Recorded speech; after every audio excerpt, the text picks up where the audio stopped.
Muy buenas noches, esto es En Acción con Alejandro Martorell, un programa en el que aspiramos a pensar críticamente los grandes problemas políticos y culturales de nuestro tiempo.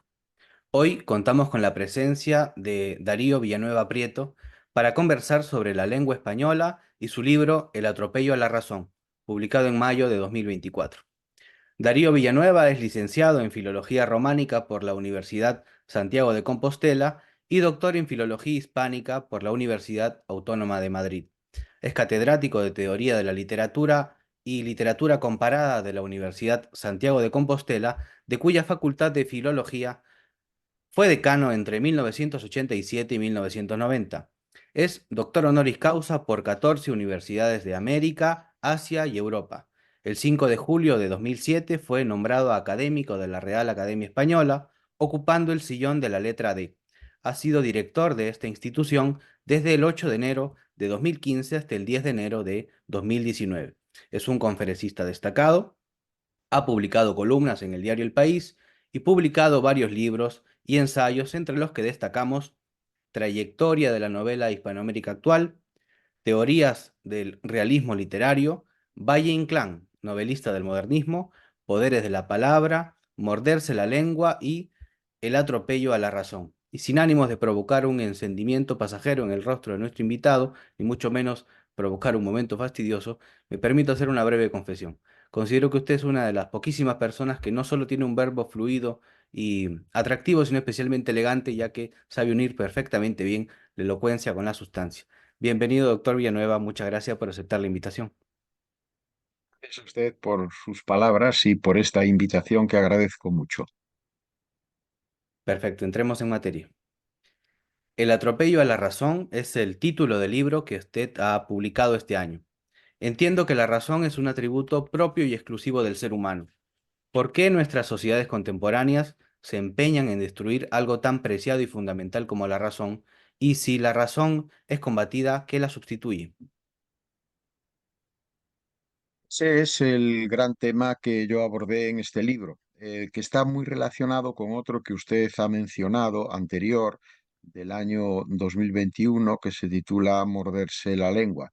No me quiero poner pedante, pero eh, viene a cuento que los griegos, con la palabra logos, se referían a dos realidades importantes pero diferentes, aunque están conexionadas sin duda la una con la otra. Para ellos logos era la palabra, pero logos también era el pensamiento.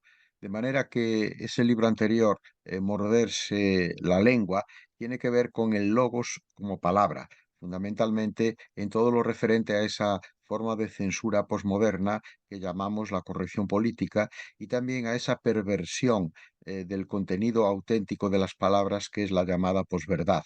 Pues bien, ahora en este otro libro que acaba de salir y ya está en segunda edición, que se titula El atropello a la razón, me ocupo del logos, pero no tanto como palabra, sino como pensamiento.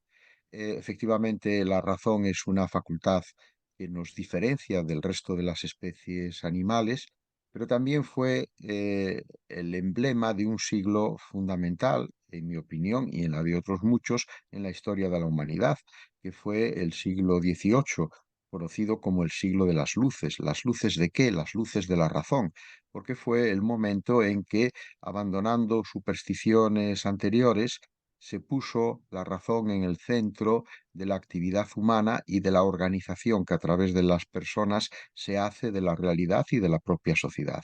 Es el siglo de las revoluciones políticas, en el que se sienta, por ejemplo, la base de la independencia de los Estados Unidos de América del Norte, pero también los fundamentos de las independencias de las repúblicas hispanoamericanas.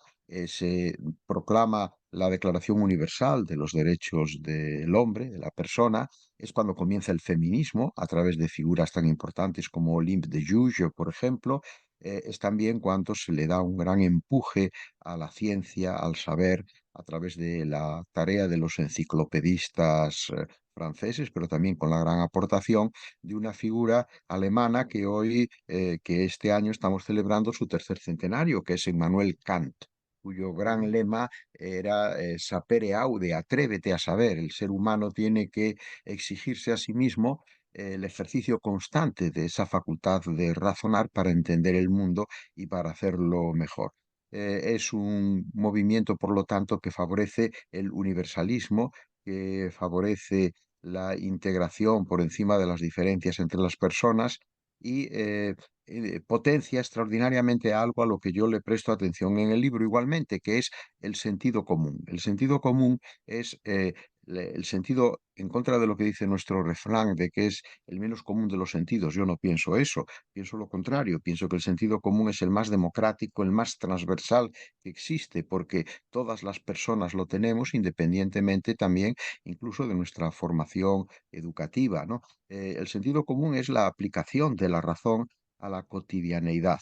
Y efectivamente, y esto lo hemos de decir con tristeza, desde el siglo XIX, fundamentalmente desde una referencia filosófica a la que yo presto igualmente atención, que es la de Friedrich Nietzsche, empezó una tarea de socavar los fundamentos del racionalismo y de la razón, poniendo en solfa, por ejemplo, el concepto de verdad, apuntando hacia un relativismo absoluto, destruyendo el universalismo, que es lo que, en fin, potencia los grandes avances sociales y políticos de la humanidad. Y eso ha tenido una continuidad que ha eclosionado extraordinariamente, creo yo, en el momento en el que estamos, que algunos definen como posmodernidad, en donde escuelas filosóficas, sobre todo venidas de Francia, la deconstrucción de Derrida, Foucault, etcétera, han exacerbado todos esos principios de reventar los fundamentos de la razón. Y usted me preguntaba, ¿y qué ocurre entonces? Bueno, es lo que yo intento en mi libro, en primer lugar, denunciar y por otro lado, desenmascarar, ¿no?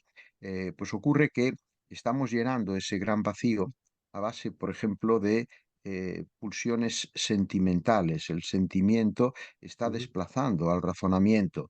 Esto, por ejemplo, en política, pues lleva a este movimiento de los llamados populismos, en donde que están, en fin, rampantes en muchos países, no solo en los nuestros, sino viendo el asunto globalmente. Eso lleva pues a eh, evitar los consensos y las construcciones objetivas de la convivencia, porque las pasiones, las emociones son muy malas consejeras para evitar ese tipo de confrontamientos. Está llevando, por ejemplo, también al negacionismo científico, que es un fenómeno asombroso. En Estados Unidos hay un porcentaje elevadísimo de terraplanistas que siguen Ujú. sosteniendo en contra de todas las evidencias que la Tierra es plana o que el Sol gira alrededor de la Tierra, cuando sabemos que es exactamente lo contrario, oponiéndose a las vacunas, negando el cambio climático. Luego también tiene otras manifestaciones que afectan efectivamente al lenguaje, ¿no? Negar que las palabras tienen sustancia y consistencia, que remiten a algo exterior a ellas. Por esa vía, la mentira se coloca en el mismo plano que la verdad y ya no hay discriminación entre una cosa y otra, ¿no? En fin, todos estos son los síntomas que llevo también en mi libro, pues a otros campos. Llevo, por ejemplo, también al campo de la educación. Hay tendencias, en mi opinión, irracionalistas a favor de que en la educación se prescinda del concepto de esfuerzo, del concepto de superación, que se rechace la memoria como un instrumento fundamental para pasar del desconocimiento a la sabiduría o al conocimiento propiamente dicho. En fin, todos estos síntomas que creo que están en nuestra sociedad, pues es lo que yo en mi libro relaciono con una quiebra de la racionalidad, un ataque al racionalismo. Se le está atribuyendo además al racionalismo del siglo XVIII muchos de los grandes males que nos aquejan, ¿eh? De una manera, en mi opinión, absolutamente injustificada. Y, por supuesto, también hay que tener en cuenta que, si bien síntomas de ese irracionalismo se ha dado con anterioridad a nuestra época, a nuestra posmodernidad, hay un elemento diferencial que caracteriza nuestra posición al respecto, que es el gran desarrollo tecnológico de la comunicación en la sociedad digital. Hoy en día, la tecnología, todas las tecnologías nuevas cambian nuestra relación con el mundo, con la realidad y con los propios sentidos. En cierto modo alteran la propia condición humana, ¿no? Pues en este caso, lo que algunos ya llaman la infocracia, o la infodemia, la epidemia de la información exacerbada y viral, está contribuyendo desafortunadamente no a lo que esperábamos que fuera su gran aportación, que era un incremento de la comunicación y del entendimiento, sino más bien a todo lo contrario. De acuerdo, de acuerdo. En el primer capítulo, Razón y Sentido Común, usted analiza a Descartes y Kant, los derechos humanos, la Ilustración y el siglo de las luces, Nietzsche, la política del sentido común. Detengámonos un momento en el siglo de las luces, en el siglo XVIII. Si bien usted nos ha comentado acerca de sus principales aportes, quería consultarle que si es posible resucitar en nuestro tiempo la máxima kantiana del sapere aude, del atrévete a saber. Sin duda alguna, yo llevo ya, Alejandro, 52 años como profesor universitario y no he dejado de hacer eso mismo durante todo este tiempo, en unas circunstancias a veces aparentemente más favorables y quizás ahora en unas circunstancias más dificultosas, pero no podemos cejar en ello. Hay otra frase de un filósofo alemán, judío, perseguido curiosamente por el nazismo, y por su propio discípulo, que era a su vez seguidor de Nietzsche, que fue Heidegger. Me estoy Ujú, refiriendo a Edmund Husserl, que hablaba a este respecto del heroísmo de la razón. Era necesario, según él, y estaba escribiendo en la época nazi de los años 30, era necesario ser, que todos fuéramos militantes en la defensa y en la propagación de la razón, incluso hasta niveles que él calificaba de heroicos, ¿no? Hombre, yo no me sitúo en esa posición, ni mucho menos, pero creo que lo fundamental es ser militantes en la defensa de esos principios, en desenmascarar todos esos ataques injustificados a la razón. Hay una fábula oriental que ha tenido muchas consecuencias en la literatura, que es la del emperador desnudo. ujú, Un emperador, unos falsificadores, lo engañan diciéndole que tienen un tejido maravilloso con el que le van a hacer un traje espléndido, que tiene la virtud de que el tejido solo puede ser visto por las personas que son hijos de sus padres, que son personas competentes y dignas de respeto. Por supuesto, el traje no existe y el rey, al que fingen vestir con nada, no protesta, porque claro está, como le han hecho creer que ese tejido, si no eres hijo de tu padre, pues no lo verás. Claro, al emperador le interesa ser hijo de su padre, porque de ahí viene la herencia de su propio reinado, ¿no? Y ujú. lo demás, y ocurre lo mismo con todos los demás, hasta que un niño ingenuo que no tiene nada que perder proclama en voz alta de que el rey está desnudo. Eso yo creo que es lo que debemos nosotros hacer. Por supuesto, mi libro es una aportación modesta en esa misma dirección, pero hay ya, por suerte, muchísimas aportaciones de sesudos autores, escritores, intelectuales, en todas las partes del mundo. Mi libro tiene una bibliografía final muy amplia. Yo la titulo Algunos libros leídos, pero son Ujú. 300 y en esos 300 hay muchos que van en esa campaña de heroísmo de la razón en la que no se puede cejar. Es muy importante, por supuesto, la educación, es muy importante la universidad, pero también es muy importante lo que ustedes representan, es decir, los medios de comunicación, que tienen un poder extraordinario. Si bien es cierto que en este momento los medios de comunicación tradicionales, eh, que son sólidos, que son profesionales, que tienen un sentido deontológico, de compromiso, independientemente de que puedan tener sesgos en función de sus intereses, pero la profesionalidad de los medios de comunicación es indudable y yo soy un gran defensor de ella. Están aquejados porque en algunos países, incluso muy avanzados, se detecta que en este momento más de la mitad de la población ya no se informa por la radio, por la televisión y por la prensa escrita, sino que se informan sobre todo a través de las redes sociales. Y las redes sociales son el territorio de los bulos, de lo que en inglés llaman la post-truth, la posverdad, traducimos nosotros, ¿no? Ujú. Por lo tanto, con la confluencia de todas nuestras voluntades heroicas a favor de la razón, los medios de comunicación, los sistemas educativos y los propios autores que salgamos al paso de esto, creo que es una batalla que tenemos que dar y que ganaremos, porque eso sí hay que tener siempre una gran esperanza en el potencial de la condición humana y de la inteligencia de los seres humanos. Eso es inagotable y es de una versatilidad y de una potencialidad verdaderamente sumas. Muy bien, bastante claro. Bueno, en el capítulo cuarto usted habla del narcisismo, del egotismo y de la entronización del deseo individual como elementos centrales que ordenan nuestra época. Ahora bien, este egotismo, narcisismo, subjetivismo y esta tiranía del individuo, ¿de qué manera influye en la organización de nuestra sociedad? ¿Y por qué en este capítulo usted relaciona a tres autores, Erasmo, Flaubert y Musil? Sí, porque yo veo alguna relación entre esto que utilizando una palabra argentina que es quilombo, yo llamo el quilombo identitario. Quilombo es pues el caos, la confusión, el follón, diríamos también, ¿no?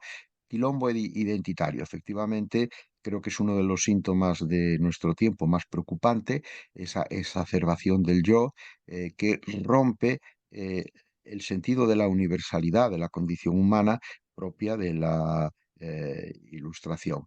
Y yo, que no tengo pelos en la lengua, no me muerdo la lengua, como dice el título de mi libro, conecto las expresiones más descarnadas de este quilombo identitario, lo relaciono con un gran tema que está ahí y que, en fin, no debemos reprimirnos en mencionarlo, que es el problema de la estupidez, de la estulticia, ¿no? No significa que porque lo enunciemos consideremos que la estulticia le pertenece a los otros y que nosotros estamos a salvo. No, no es así. Quien esté libre de pecado que tire la primera piedra. Quien no ha cometido o comete tonterías y estupideces. Pero otra cosa es ser un estúpido a tiempo completo, cosa que desafortunadamente ocurre, ¿no? Y muchas veces esa estupidez a tiempo concreto nace de esa exacerbación de la identidad. Y concretamente los tres autores que usted mencionó fueron tres grandes tratadistas de la estupidez humana, de la que señalaron sus características y sobre todo denunciaron los enormes perjuicios que esto causa, ¿no? Usted ha escrito también sobre la memoria, a la que podemos definir como un tesoro de la inteligencia y como la parte más valiosa de la retórica. ¿Por qué nuestra época, y en especial el sistema educativo, menosprecia la memoria? Sí, esa es una gran pregunta y al mismo tiempo es una gran preocupación, porque mm, la memoria la tenemos todos, es una dotación biológica de nuestra configuración cerebral. Cuando hay fallos de memoria, ello es debido pues, a alguna patología, pero en fin, en nuestra dotación genética ya va el componente mnemotécnico y este componente es absolutamente fundamental en nuestra vida. Gracias a él recordamos lo que hemos vivido, quiénes son las personas que están próximas a nosotros o lo contrario, sabemos dónde vivimos, conocemos los lugares donde viven las otras personas con las que debemos de relacionarlos. Es decir, que en lo que es la vida cotidiana, la naturaleza de el comportamiento de las personas, la memoria ocupa un papel extraordinariamente importante. Y sin embargo, hay sistemas educativos que comenzaron en Estados Unidos y en países europeos como Suecia a mediados del siglo pasado, en torno a los años 60, que desacreditan la función de la memoria en el proceso de la educación. ¿Por qué? Porque evidentemente la memoria es un instrumento, como por ejemplo puede serlo un pico y una pala, para para cavar la trinchera, pero cavar la trinchera exige esfuerzo y sudor.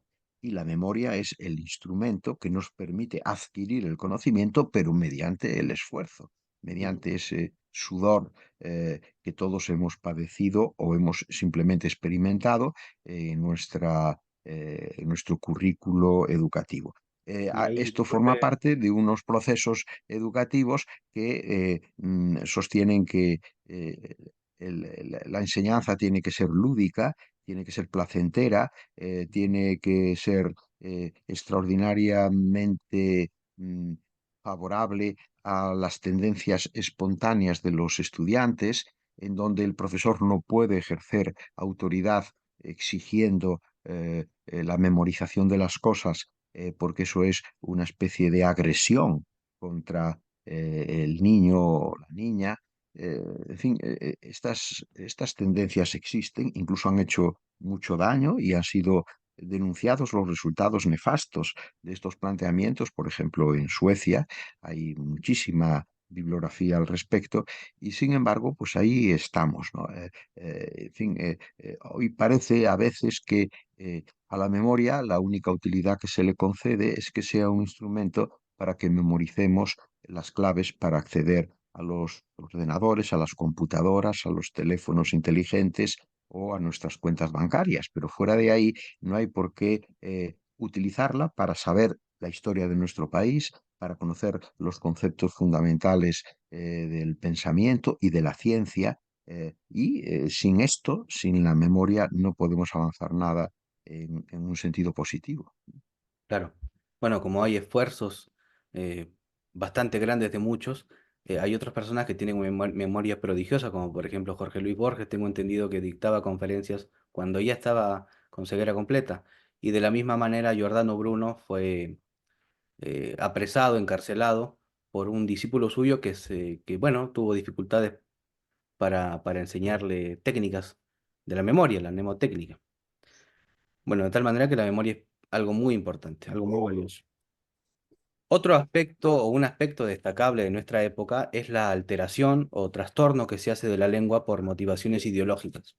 ¿Cómo interpreta usted la corrección política, el denominado lenguaje inclusivo y la creciente tendencia a la cancelación? ¿Cree que son signos irrefutables de decadencia intelectual? Son síntomas de unos desarrollos absolutamente inconvenientes que conducen a algo que muchas veces pensábamos que ya habíamos superado de manera definitiva. Eh, por ejemplo, todo lo que tiene que ver con la cancelación y con la corrección política, para mí, no solo en este libro, sino también en el anterior lo digo, para mí es una expresión de censura. Eso sí, censura posmoderna, pero es lo Ujú. mismo que la censura de siempre. La censura antes, sin embargo, la ejercían poderes constituidos, el poder político o el poder religioso. Y luego la censura tenía un brazo ejecutor de su represión, que era, pues, en fin, la policía, la Inquisición, etcétera. Ahora lo que ocurre con la censura posmoderna de la corrección política es que el brazo ejecutor es la cancelación y el origen no está en un poder constituido, sino que en principio esta censura posmoderna viene de la sociedad civil, viene de grupos, viene de tendencias, de orientaciones específicas, parciales, de demandas, como dice un filósofo posmarxista, que realmente yo creo que es peronista, argentino, Ernesto Laclau, Sí, de demandas, es decir, reivindicaciones minoritarias, pero que actúan como si tuvieran derecho y capacidad para ejercer coerción y para imponer censura a todos los demás, ¿no? Y la cancelación es simplemente, como digo, el brazo ejecutor que reprime a quienes nos salimos del marco que la censura posmoderna nos quiere imponer. La cancelación es simplemente una forma de eh, anulación civil, de muerte civil. La persona que es sometida a ella, pues pierde su prestigio, pierde su reputación e incluso muchas veces pierde su trabajo, pierde el ejercicio libre de sus actividades normales, ¿no? Eh, por lo tanto, nada nuevo bajo el sol, efectivamente, pero ahora hay algunos matices diferenciales en estas manifestaciones absolutamente sensoriales contra las que tenemos que reaccionar, porque igual que en su momento en algunos de nuestros países o en muchos países de todo el mundo hubo una reacción en contra de la censura ejercida por los poderes establecidos, ahora nos toca también oponernos a esta otra forma de censura. Es curioso que muchos de estos fenómenos tienen su origen en los Estados Unidos. Concretamente, yo lo he detectado muy de cerca en la evolución de las universidades norteamericanas, en donde yo he sido profesor en varias de ellas, a partir de los años 60-70 del siglo pasado, ¿no? En donde, a través de unas teorías que en parte vienen de Herbert Marcuse, él Mm, tiene un libro que se titula, un título asombroso, La tolerancia represiva. mm, Esto es como hablar del hielo caliente. Si hay tolerancia, no puede haber represión. Y si hay represión, no hay tolerancia. Pues él, efectivamente, allá en los campus de California, él venía de Alemania, de la escuela de Frankfurt, era un marxista, sin embargo, propone que hay que reprimir la expresión de ideas y de conceptualizaciones que sean contrarias a los objetivos de desarrollo social en una determinada dirección que él proponía, ¿no? Eso ha ido creciendo y ha acabado desembocando en esto que ahora se llama, utilizando un término inglés, la cultura woke, que es la cultura de los que están despiertos, que son un ensayista acuñó una frase que me parece muy brillante. Dices que ahora muchas veces parece que los censores son los buenos.